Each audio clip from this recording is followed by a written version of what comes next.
Welcome back, fellow gardeners. Welcome back to my channel. Today I'd like to talk about the hydrangea. Now what I have is the big head hydrangea. Look at those pretty colors. This is one that I've had for a while, but it's found the perfect spot.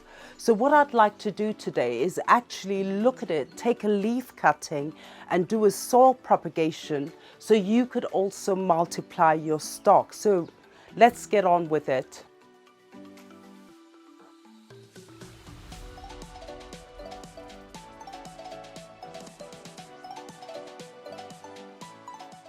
So when you're doing a propagation of a hydrangea, you need to get at least 3 nodes. Although this one is going to start flowering, but that's not a problem. So what I'm counting here is 1 node, 2 nodes, 3, 1, 2, 3. So I am going to clip it actually right here. So now when you do your cutting for a hydrangea, as we mentioned earlier, you need to get at least 3 nodes like what we did.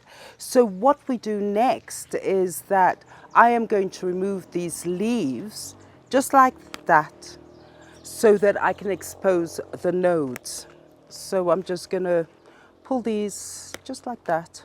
And it's quite easy to actually remove them just like that. Now, what happened is before I did have offshoots, and basically with the offshoots, we don't need them for propagation purposes.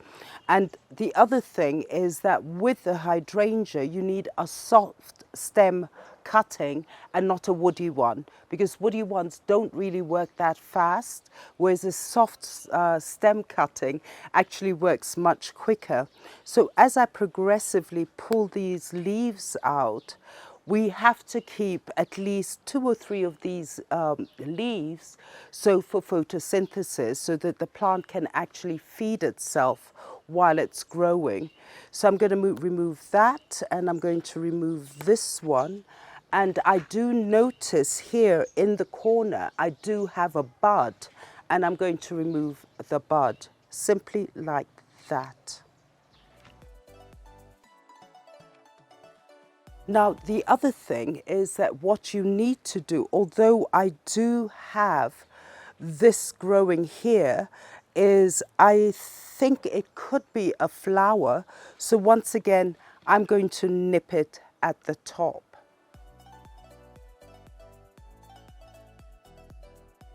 So let me put this aside. And so a simple propagation is what you need is to get your soil and make it moist and not soggy. So what I've done with this soil, which I've put vermiculite to retain the moisture, is I did wet it this morning. So I'll just bring this, I use my recycled containers, because what I find with propagation, sometimes it's good to place your container in these recycle packs. In that way you can also water it from below so that the water goes upwards to the roots. So as I put this here, now what I'm going to do is take my stem, and I have my nodes. So this is 1, 2, 3 nodes here. All these are my nodes, and I'm going to make sure that I submerge it in the soil, because that's where all the rooting will take place. So now, as we know that we have our 3 nodes, and that's where the rooting comes from, is that we have to submerge these nodes. So once you do put it in the soil, you'll start getting a rooting. So it's just simply putting the plant in the soil and just making sure it's compact, that the soil is touching the stem. And then what I'm going to do is just lightly water it from the top and put a bit of water at the bottom. Because once you do have that water, it's going to seep upwards and just ensure that the stem is constantly moist.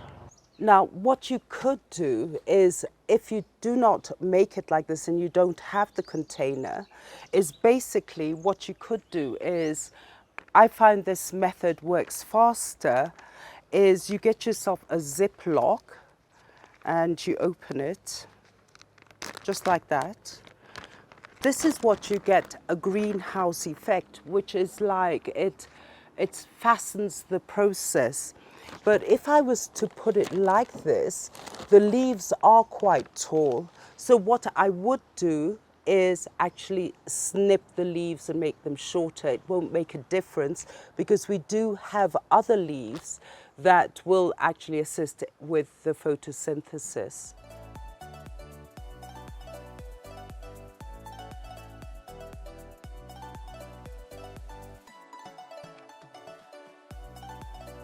So what you simply do is you take your Ziploc, and the soil is moist, is simply just take it, make sure you don't have contact, your leaves doesn't have contact with the plastic, and I'll explain why. And that's what we'll do to get a greenhouse effect. And you can still, as the time goes on, is pour water in there, but not too much water, because what happens, this will steam up and you'll have to open it at least once a week to get the moisture out.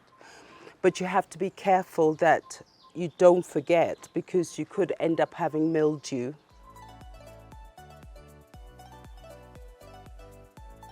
So basically, so that is how I do my propagations, using the Ziploc, getting your greenhouse effect and also making it work faster. Now what I'm going to do is actually open these ones, were the ones I propagated them earlier.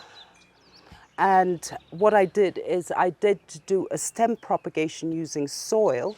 So now if we open it up and pull the soil out, this is my rooting for, I think it's a 2 months rooting, because I did try and it didn't work, but eventually it has taken off. So this is using a, what do you call it? This was a hardwood cutting, but it did actually work. Another one that took me again a few months, because I used a hardwood cutting and it just took longer. But if you do use a softwood cutting, it should happen quite quickly. But this is a few months, and again I did get rooting from the hardwood cutting.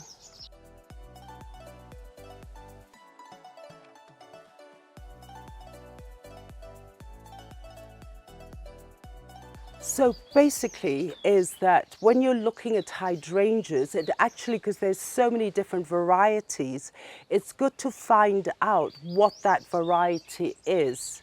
Because when you do eventually do get into pruning, different varieties have different pruning methods. Now, the other thing is that with hydrangeas is that when are you supposed to do your cutting, especially for those in Europe and North America?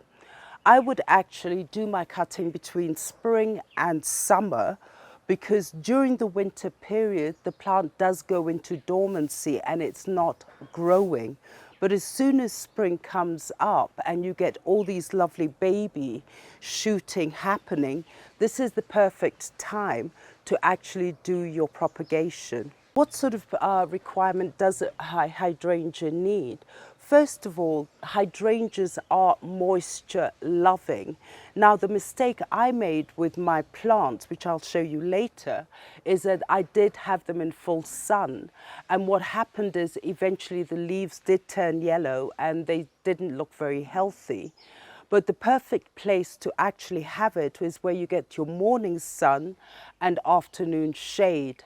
And also the type of soil you need is a soil that does retain moisture and doesn't drain too quickly down, because otherwise what happens is that if it's very well draining, is the soil will lose that moisture and your hydrangea will struggle. So the whole thing is that if you do have too much of a well-drained soil, is I would actually, if you have your hydrangea in a patch or in a pot, I would mulch it so that it would actually, the soil retains the moisture. What sort of water requirement? Again, as we said, it is moisture loving, is that I would actually water it during summer 3 to 4 times a week. But at the same time, do your finger test, do go around and feel it. If the soil is too wet, I wouldn't do that. I wouldn't water it. I'd wait until that the soil is dry and then you water it. The problem is that if you do water or overwater your plants again, is that what happens, you will get root rot, because hydrangeas don't like water around their roots. And again, your plant will turn yellow, your leaves will fall off, and in the end you will lose your plant. So basically with hydrangeas, again, let me do a recap here, is you do go in and get a soft stem cutting. You can try with a hard stem cutting, but it does take longer, as what happened here. But with a soft stem cutting, it will work faster, and you could actually work it with your Ziploc. And again, keep the soil not soggy, and then do check on it, but within 3-4 weeks you should see some rooting, especially in this sort of method. So fellow gardeners, thank you so much. I hope you have learned something here. Do go and get yourself hydrangeas. Hydrangeas are so beautiful. They come in all different colors, all different sizes, all different flower heads. But the basic thing is that they are very simple to actually manage, for as long as you give them the right condition, which is moisture, and put it in partial sun. Don't forget to like and share and subscribe to my channel. Press that notification button. And don't forget, we are on Instagram. I'm always posting at least 2-3 times a week. I do answer my YouTube comments, which I love, and I do answer my Instagram comments. We are on Facebook also.